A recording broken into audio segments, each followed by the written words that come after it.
Welcome into the In the Money podcast for the first full week of the Keeneland Fall Meet. I'm Tom Leach, along with Keeneland's Director of Simulcasting, Jim Goodman, and we're doing a podcast for every racing day on the feature race, which on the Wednesday card happens to be the J.P. Morgan Chase Jessamine for 2-year-old fillies going a mile and a 16th on the turf.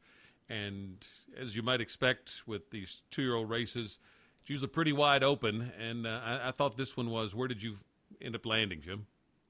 I thought it was very wide open. I just hope we get some dry weather after last weekend. It's the turf course is kind of tough on Saturday and Sunday. Of course, we took the Shadwell off and took everything off on Sunday. But with weather looking like it's going to be in the low 70s all week, it should be great this week. So keep our fingers crossed. It was hard for me to separate. Yeah, it was hard to separate Richie's Party Girl and Runway Giant for me. And then I took a look at the last race.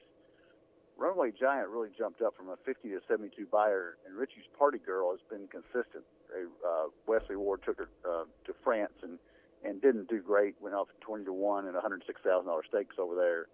Came back and ran well. So Richie's Party Girl is probably a little more consistent. Runway Giant jumping up to 72 kind of makes me question the strength of that race at Churchill. So when you take those two, if they're the favorites, you have to look somewhere else, and I think Candy Kitty has a shot. The 8-horse for Fletcher always has a shot. You certainly can't toss Kitten Caboodle for Ramsey, even though she's a maiden in here. But they're giving her to Chad Brown from Wayne Catalano. She got beat by Candy Kitty last time, but I think Chad moves a horse up on the turf. So I think Kitten Caboodle, if a gun was put to my head, I would probably pick Mr. Ramsey. That's a shock. But Zinze has a shot. Rusty Arnold wins first time out with her at Saratoga. Been working very well here, and I think Zip-On has a shot at 15 to 1. So I would. We're going to talk about a pick four in a minute. I'm going to go deep in here. I'm certainly not going to single, but I would pick Kitten Caboodle over those other four that I talked about. And Courtesan is another one I think is interesting for Christophe Clement, who's great on the turf. Yep. I ended up picking Candy Kitty because I thought she won against the inside speed bias on the Saratoga turf course at the end of the meet. And then she improved in their win, or was impressive in her win, from a bad post in the previous start. I think she broke from the 10 hole. So those two things combined leads me to Candy Kitty, unless the price gets short. So I'm going to take Candy Kitty, use her with Courtesan that I mentioned, use her with Kitten Caboodle, and also use her with Zinze, who I thought was particularly impressive, again, winning against the bias up there at Saratoga for Rusty Arnold. So definitely a spread race. And I talked to Brian Hernandez for an interview for the Keeneland YouTube channel, and he rides Runway Giant, and he was saying that Ian Wilkes is very high on her. So let's look at a late pick four, and it starts in the 6th race on Wednesday. And I ended up going kind of leaning toward Perky Kitten in the 6th, but not a real strong opinion. That's a first-timer for the Ramsey Maker connections, and Maker's really good with these horses debuting over a mile. So I like those stats, and even though this is a pretty decent-looking group, I would pick Perky Kitten for a pick. But just in terms of the pick four, I'm using 7, 4, 5, and 12. And the 5 intrigues me a little bit. Is a 20 to 1, but beat half the field in its debut and is really well bred for the grass. So 4, 5, 7, 12 in the 6th. I'm going to single Gal About Town in the 7th. I'm going to use all the ones we talked about in the Jessamine that would be the 8th race, the 3rd leg of the pick four. And then in the 9th, I thought it was kind of wide open, so I'm going to use 4 horses in there, the 1, the 3, the 4, and the 9. So 4 by 1 by 6 by 4. What about you? You calculate that money out?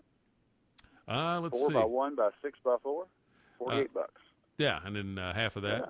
So not bad. Try to keep it under $50. Yeah. I looked at the 6th race as I was so impressed with my Conquistadori, who won the Alcibiades, and Tropic of Artie ran in the summer Grade 2 stakes at Woodbine. She beat the boys up there, and he got beat by 9 1/4 lengths, but she was probably 9 1/4 lengths better than anything in that field that she beat in the Alcibiades. If she had gotten off to a good start and hadn't gotten stuck down the rail, she might have won by that much. I'm going to take Tropic of Artie. I'm going to say that race was very strong at Woodbine. Brian Lynch is a nice trainer, Johnny Velasquez, and I'm going to take a stand with Tropic of Artie in the first race and single him. Ooh. And then I'm going to go Brown Eyes Blue and Gal About Town in the second leg. Brown Eyes Blue is 2 for 2 on Polly, and maybe the controlling speed. Gal About Town is the logical horse. I think you singled her for Charlie Lopresti. I can certainly make a case for that.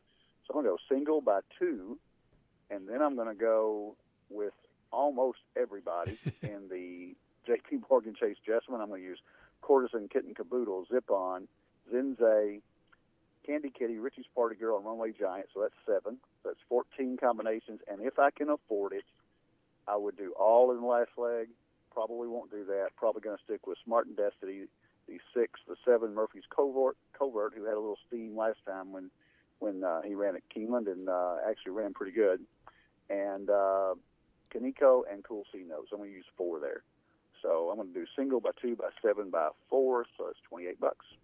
All right. It's hopefully I really like the 12. I really like the 12 in the 6th race. I think she was so good the other day. I think if that race comes back as strong as I think it will, I think there'll be a lot of horses win out of that race.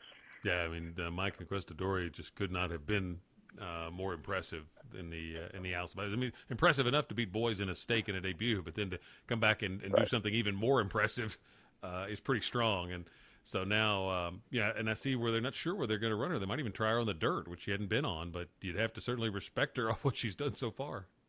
She'd be 3 for 3. She'd be synthetic, yeah, dirt, and graded stakes races, first 3 races. I don't know anybody that's ever done that. No, that's pretty impressive.